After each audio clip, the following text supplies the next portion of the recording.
Tournament fishing returns to the Big Bay this weekend. For carp, the growing sport of bow fishing provides plenty of excitement and a service, as I learned firsthand last week.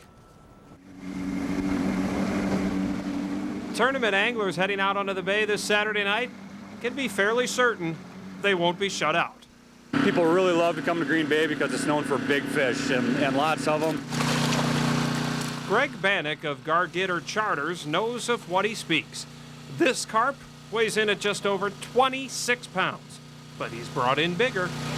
My biggest carp was 34 pounds, buffalo was 42 pounds. Big fish are just part of the allure of this growing sport. You know, the nice thing about bow fishing opposed to regular fishing, you don't have to wait for the fish to bite. It's good off-season practice for bow hunters. You know, it's just a lot of, and it's exciting. In most cases, it's pretty steady action. Even I can attest to that.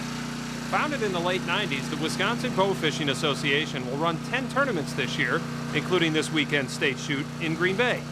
Which is going green. A company from Algoma will convert the fish into liquid fertilizer. And taking these rough fish out of the water helps the game fish.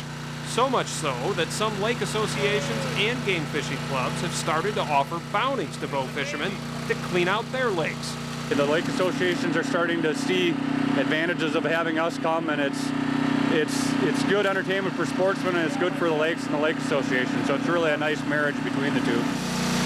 How many pounds do you think that one is? 20. And if you want to go, it's open to anybody. You have to register at the Swamico Boat Launch by 7 o'clock on Saturday night and bring some coffee and sharp eye. And that was your first night? Yeah. We got one. Oh, we got plenty. That was the first one, so I didn't know what to do with that thing. Flopping around with a sharp needle on one Stay side. back. That was a good time.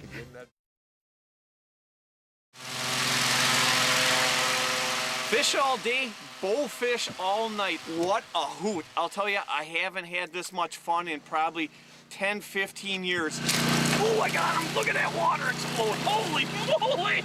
Woohoo! This is pure excitement. What do you think, Greg? I had a guy and his 12-year-old son the other night. They shot a full barrel of fish. I brought one barrel. Wasn't enough. We had fish flopping on the floor, so it was just a blast. And it's kind of neat because, you know, we're shooting all these rough fish, basically what they call garbage fish.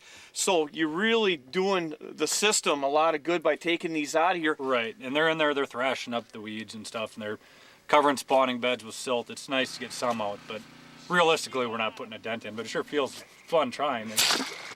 I tell you what, Greg, I bet you the first 10 fish I shot at, I never hit. What was I doing wrong? You know, the biggest thing is you got to really, it's the refraction in the water. The fish looks a lot closer to the surface than what it really is. The deeper they are, the lower you got to aim. Say a fish is a foot below the surface, you got to aim about 10 inches below the fish. Okay. Then you should be right on them. Yeah, after you told me that and adjusted to it, I finally was getting maybe 1 out of every 10, which is pretty good for me. Hey, for Channel 2 Sports, I'm Larry Smith, enjoying the outdoors.